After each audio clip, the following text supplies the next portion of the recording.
Thank you, everybody. Susie, when we were just listening to everything, she handed me this piece of paper. It's got a copy of an article that Dennis Roger Reed wrote about Susie in 2003 for FolkWorks.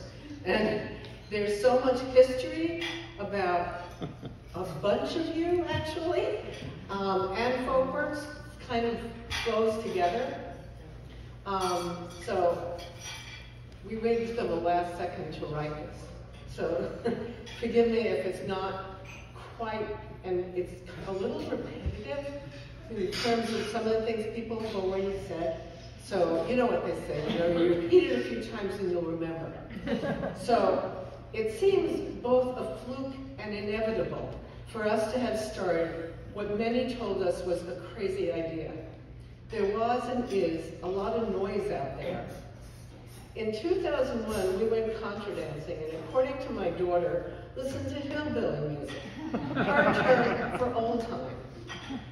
Steve played for dances, and we went to concerts as often as money and traffic allowed, mostly old-time Celtic and Quebecois. And then one evening, we went to a concert at Grand Performances where Michael was booking bands, and there was La Bottine Syriane, a rare treat in LA and one of our favorite bands. Afterwards, we asked Chuck Taggart, who had a radio show on KPCC, why we hadn't seen him there. And he hadn't heard about it. And Quebecois music was his favorite, and it was on his radio all the time. He said he didn't know about it. To us, this was a serious problem, and somehow we thought it was our responsibility to correct it. So we came up with this crazy idea to publish a newspaper. We didn't really know that much about doing that. Did a lot of writing, as Karen reminded me. I was a lit major in college. And so we looked to our friends, as we always did when we had a problem, to figure out how to make it happen. We recruited a graphic artist friend, Alan Stone, who had the skills to lay out the paper and some designer. And he did this, he wasn't even in the music community. He was just a friend. And he did this until we went all on the web. So for all those years, he designed, and we actually were able to get ads. And we started out with 1,000 copies, 16 pages, oops, 10,000, which at first Steve said, no, we'll start with 5, and I said, no, we'll start with 10. So we wanted to make that initial impact. The list of writers would take all our time here, but a few need to be mentioned, and some of them are here. Some of the older, not older like me, but you know, in the past. So Dave Sawyers is here, who wrote a column for quite a long time. And Susie Glaze wrote a column. And of course, you probably know about Ross Altman's column. And Roger Goodman wrote a music theory column, and he used to introduce himself as page 4. And then even Steve Dolson took a hand occasionally and wrote it. So old and new writers are here today, which is really a wonderful thing. And Jackie Morris wrote reviews for us. Just a great writer and a column. And anybody else? Oh, Art. Art wrote a column for a long time for us. And people continue to write when we keep finding new incredible writers like Deb over here. I don't know how we do that, but we do. And maybe because the quality of writing is so good that people will get their words in there, and even though they don't get money, they get notoriety, right? Which is kind of funny. But you know, it's web. You can, you know, send that link to anyone.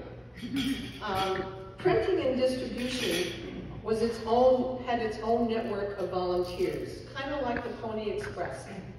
Our friend would pick them up, Stan Smith. He'd pick up the printed papers and bring them to our garage to have volunteers pick them up there. You know, if someone would come and pick up 4,000 or 5,000, and people would come to her house and pick up stuff. That's how we got such a wide distribution. And then the venues would get, like, we'd get racks and put them at the coffee gallery or wherever, and people would come there. And I think that might be all my part. So at that point, I stop, and Steve starts. So.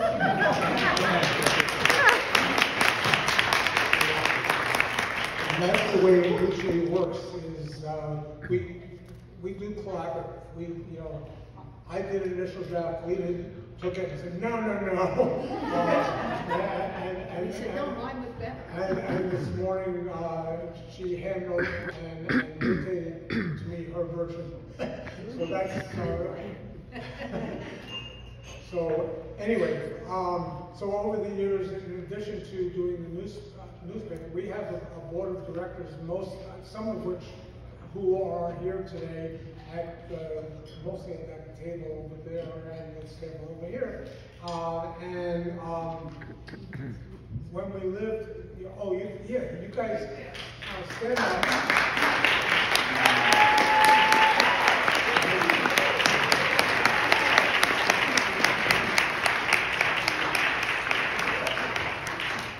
They've been with us for God knows how many years, and so you know, we work as a collaborative consensus kind of thing. And one thing that Lita likes to say is we did a bumper sticker, and they'll be available later on this afternoon at our presentation for you to take. We have a limited amount, but we'd love to get them out there. But we, as I said, we do it by consensus, and there were a couple of people who were on the board at the time who didn't like it, and so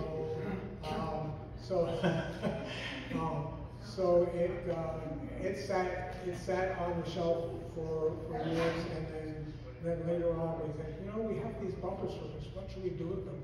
And they said, it's perfectly fine with us now.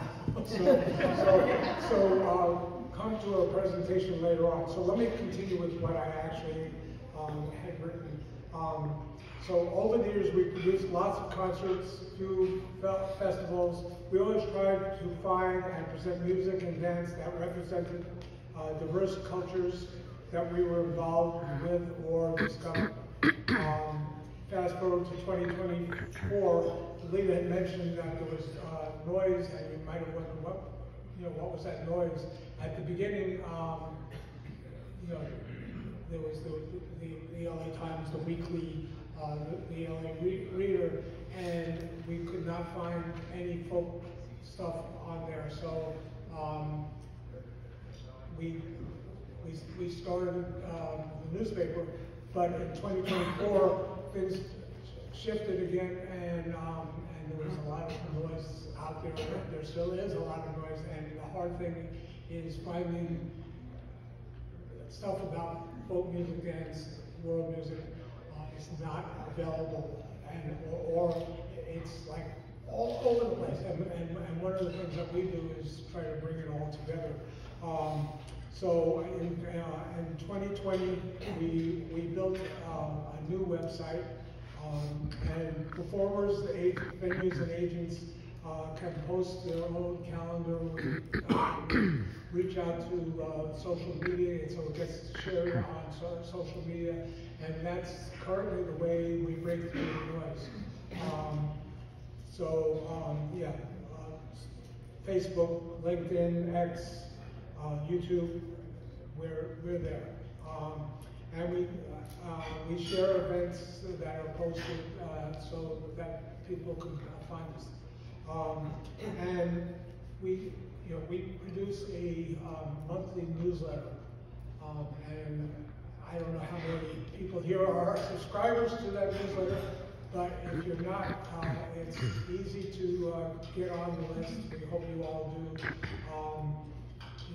We put a lot of work into that, and usually what happens is that we give you a little teaser and then read the full article. But we also share a lot of things. You know, unfortunately, a lot of people in the community getting older and pass away, and we share that information with the performers. We share a great video. Let's see. When we did the newspaper, we had it's all over the posters in back of us, and around the side there are the front pages of the old newspaper. Some of you might recognize them.